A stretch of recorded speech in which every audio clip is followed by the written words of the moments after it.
approaching sunset. Copy southbound number 3 lane. Exiting at sunset. Copy exiting at sunset. We'll notify LAPD. 911, what's your emergency? This is how can I help you? 911 emergency, what do you Welcome, everybody, to another fantastic episode of We Speak Dispatch. How is everybody today? Woo, okay. Ready. We have got the usual suspects. We've got Doug up there. We've got Joe. We've got John K. We've got Glenna. And we've got a guest today, Yay. John G. So, John G. Yes, Not ma'am. Johnny, Give us, but John give us G. a little bit of information about who you are, what you're coming to the table with. Well, I started in public safety in 1984 on a volunteer ambulance service in Michigan and then moved to Tennessee in 91. I live in southern middle Tennessee and no desire to ever move anywhere else anytime soon. Yeah, And then I've been on a fire department since I moved here, and then I've been dispatching. It'll be 11 years here in a couple weeks. Wow. Wow. that is awesome. Yeah. It's Well, been pretty cool. I think Tennessee is going to get a whole lot more crowded here pretty soon as Californians tend to migrate that way. So you may see some of us in person here real soon. Well, that'd be awesome. We're definitely glad to have you. I'd Oh, love Once it. you get wow, here, you good. never want to leave. There you go. Promise. There you go. Absolutely Awesome. beautiful there. So Yep. we are talking today, and John brought this up. John G brought this up with dispatching. We spent a lot of time talking about maybe coming into dispatch as a career, and most people think about that as, you know, maybe this is your first or second job when you're young. And not that any of us, please don't misunderstand me, I'm not saying that any of us are old, but No. sometimes people are coming to this job with some tenure. How about that? With some life experience. Yeah. The experience. That's it. Yeah, talk a little bit about, is dispatch a great job as a second career? And what are some of the challenges with that? So John G, I'm going to throw it to you. This was kind of your topic to take off Good. with. So what do you think? Well, I started, let's say I worked in the factory for 30 years, and at 50 years old, I started dispatching. Wow. And I'm not a technology type person. I can work within the technology, but to understand it and be able to tell you how it works, I'm terrible about it. And I get frustrated very easily because I'm slow motion, and if it goes slower than me, it's a bad time. But we try to stay, our agency tries to stay up with it. We're a small agency, so it's kind of hard to come by and stuff. But we did get in on the ground floor with that rapid SOS and a couple others. And I mean, we really when we had that ice storm back in February, we had to use it a lot. All of our towers froze up, so we were without radios. But the biggest one it really showed was in December when they had that bombing in Nashville. We were knocked out at 911, and through rapid SOS, we were able to recover a lot of calls. Yeah. So it was, Wow, that's yeah. awesome. and like I said, we got in on it on the ground floor. So How was It- that to learn? How was that to learn for somebody in your position to learn rapid It SOS? it took me a while, and because the numbers wouldn't always pop up because I work night shift, and of course, when you're on nights, you don't always get access to the best of the inside information, so you're kind of left to your own devices. But I attended a conference in Gatlinburg. They do a winter workshop, 911 winter workshop, and rapid SOS and all them were there. So I spent a long time talking to their folks, including like Tracy and a couple others, and they took me through it step by step, and it gave me a whole lot of confidence Wow. in it. Good. And it works out really well. I mean, that's one of my favorite ones. Some of the other ones we have is not as, I don't, cotton to it or warm up to it very well. You know, when I started back in the early 90s, when I started, I was hired with 12 people, and I was the oldest out of all 12 of those. But I came with experience of using maps, paper maps, not computer maps. And so I could smoke these people when we did that stuff. But once we went to computer maps, they were all way ahead. I was like trying to catch up with this stuff because I really didn't. I didn't have a lot of technology back in the early 90s, so we barely had pagers. So it was like one of these things where technology's been booming and you've got to catch up. And I don't think I would not be as brave as you to start at 50 years old. I mean, I don't think I could do that. That's Well, tough.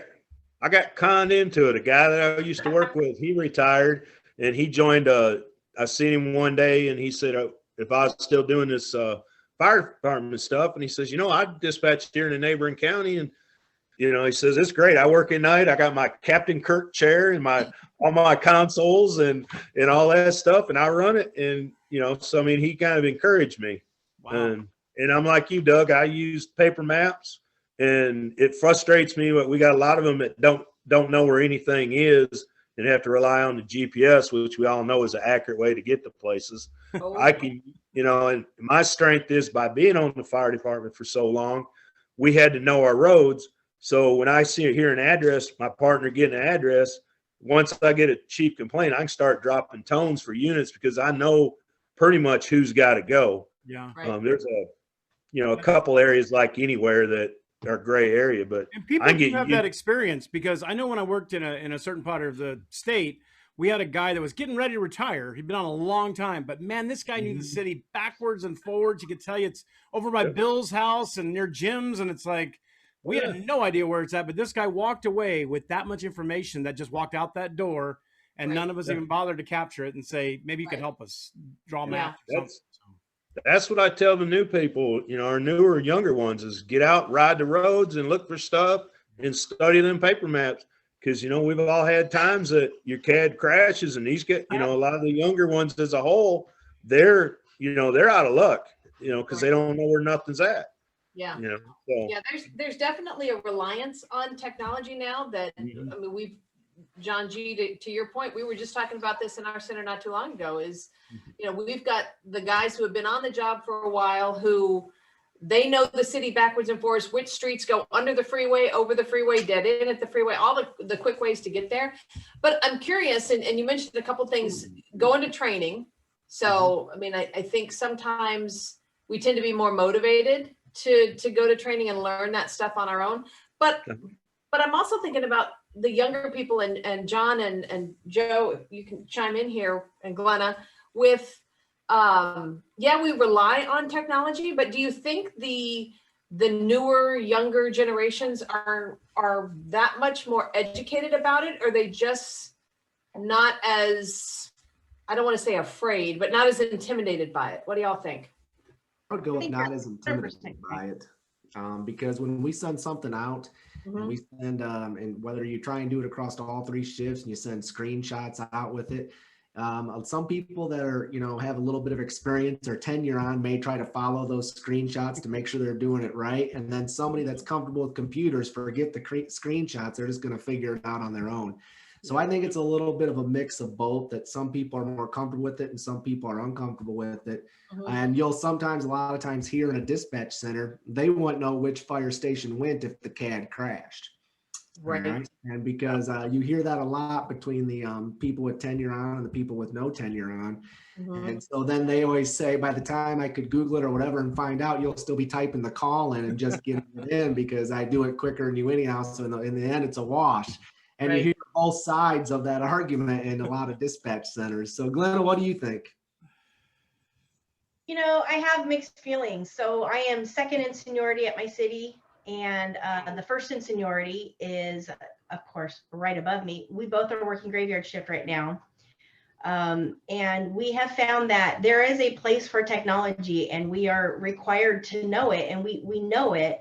However, it doesn't replace good tactics. It doesn't replace good fundamental dispatching. And we have such a young shift, because I mean, it's graveyard. We have such a young shift of officers.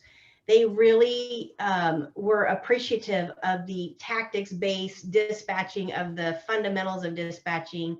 We kind of took a step back from technology and made sure that it wasn't their crutch. Does that make sense? We made sure they knew where the streets were. We made sure that they understood why they're going to calls, this, that, and the other, versus just relying on technology to get them where they need to go.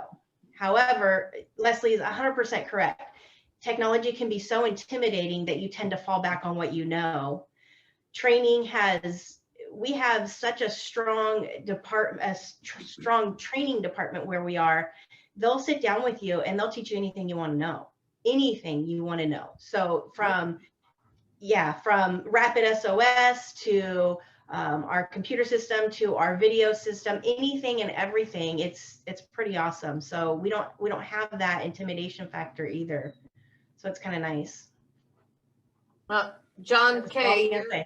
you're kind of from a larger agency. Have you seen a decline with your more tenured employees being exposed and using technology, or is it just part of the job and we all just do it? Yeah, I think it's just part of the job and we all do it. And hiring the younger folk, I think, can navigate the applications a little bit easier, but they still require the education on what to click on, because let's be honest, it's not these apps you don't download on your phone kind of thing, Right. and then play with right before bedtime. But the individuals who have more experience that join the organization tend to get frustrated a little bit more easily, Right. just with navigating things. So there's education all around. Right.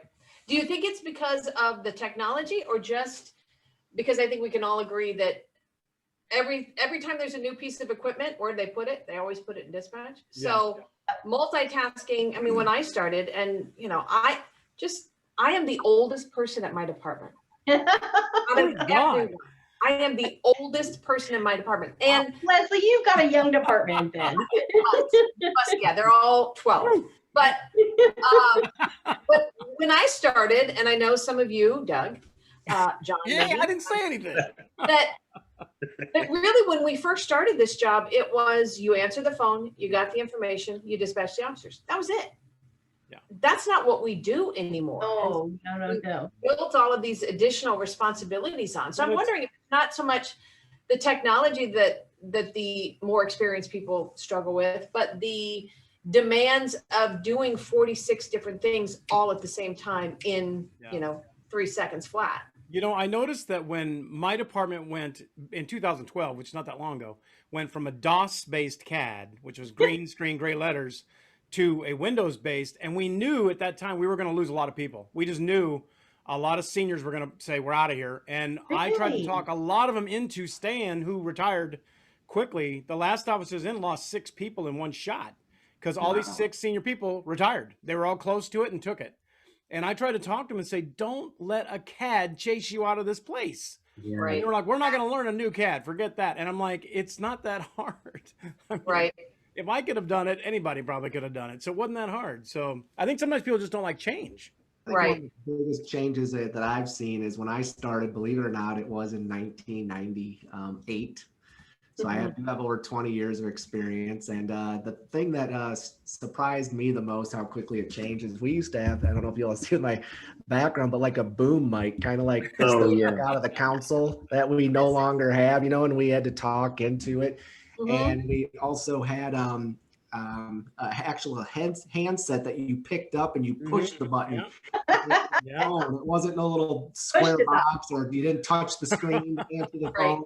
We didn't get GPS coordinates, and this is just in a short amount of time. And we're talking GPS coordinates. Now we're talking really accurate GPS coordinates. We're talking no handset whatsoever. Everything's a computer. So if the computer goes down, you lose your phone, you lose your radio, you lose your CAD. There's just so much is computer based. So those are some of the biggest changes I've seen with technology. I just wonder how it is to get to make people not be intimidated by change. I mean, it's out there. Technology's coming. So Drinking. Training. My job. Isn't that the same thing?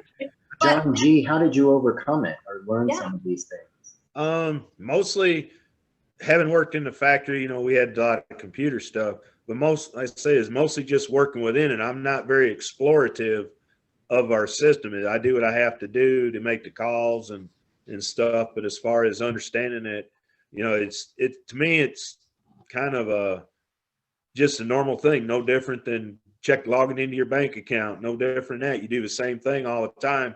So it's just, it's repetition and repetitiveness.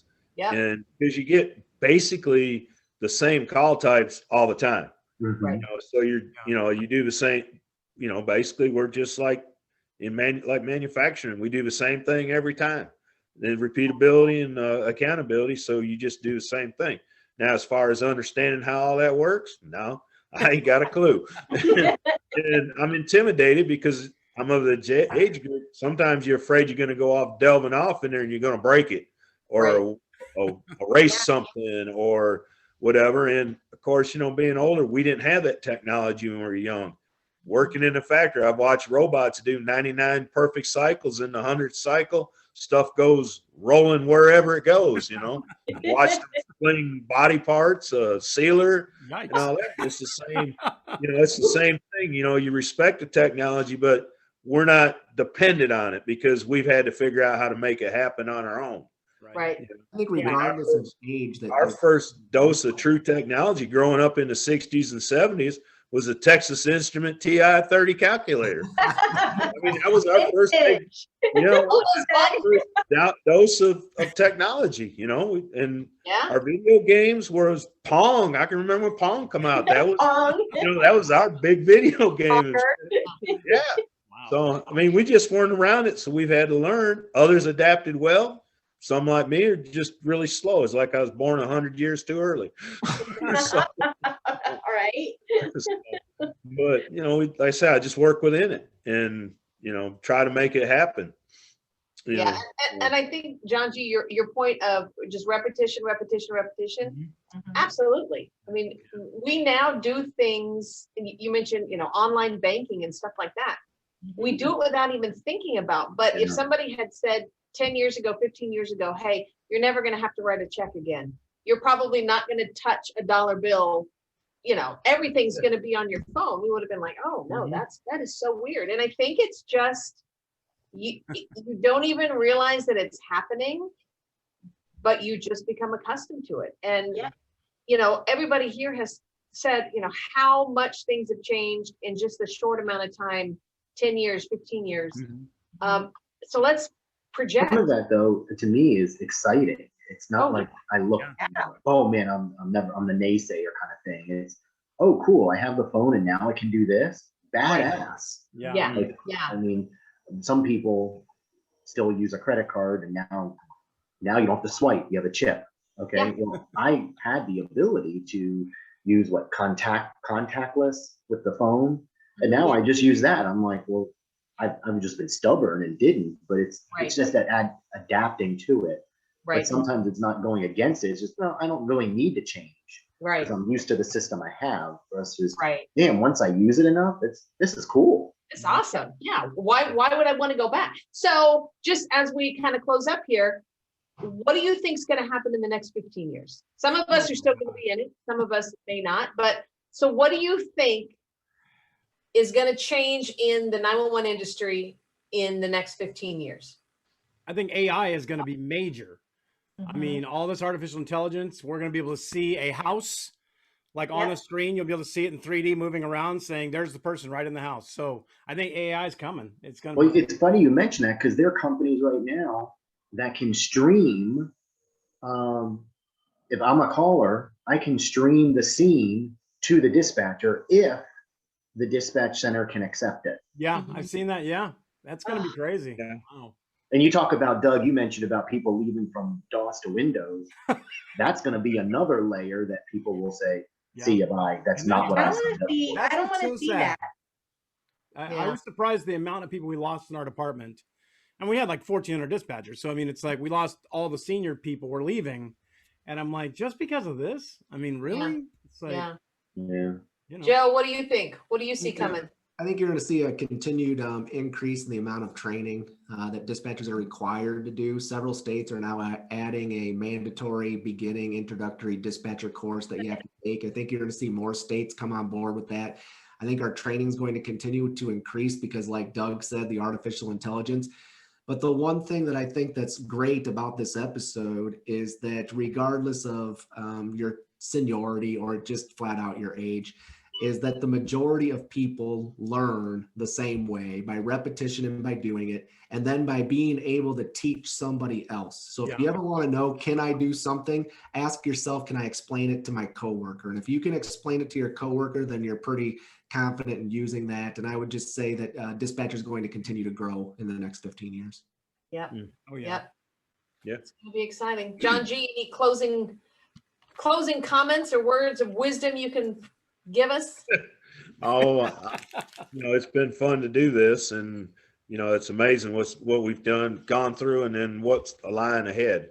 I don't know if any of us can visualize what's going to happen in even 2 years, let alone 10 or 15. So it's going to be a rough ride for some of us older people. I think we're going to get left behind in certain areas, and I'm just hoping they serve pudding at the rest home. So that's Well, just think about We Speak Dispatch. Okay, so we're coming up on year anniversary of flattening the curve, right? None of us could have anticipated last March that this is where we would be. That's true. Crazy. But we all look back at it and see all the positive things that have come from this. And so I think, John and everybody else here, as long as we are looking forward with an eagerness and an anticipation of, hey, how is this going to work? And I'm excited to put it into practice. I think everything's going to be great. I think we're going to be fine. So thank you, everybody, for being a part of this. Hey, Joe, want to give us the rundown? Speaking of podcasts and making changes, If you want to be a future guest on We Speak Dispatch, be sure and email us at wespeakdispatch@gmail.com. Be sure and follow us on Facebook, Instagram, YouTube, and Twitter. And we are on several major podcast platforms, including Apple Podcasts, Spotify, iHeart, and several others. So make sure you follow us for those links as well. We do a great job at putting up an episode, typically about once per week. So make sure you like us and comment on our posts, and also email us if you want to be a future guest. excellent. Wow. All right. And they can also get their mask. Oh, I always forget the mask. I Don't always forget the mask. Then send us an email. We'll get you Right. set up. Well, thank you very much for being here. Have a great shift. Have a great day. We'll see you next time. Bye. Bye, everybody. Bye. Hey, it's Michelle, and you've been listening to another great episode of We Speak Dispatch, proudly sponsored by our friends at Zybex. Down approaching sunset. Traffic southbound number 3 lane.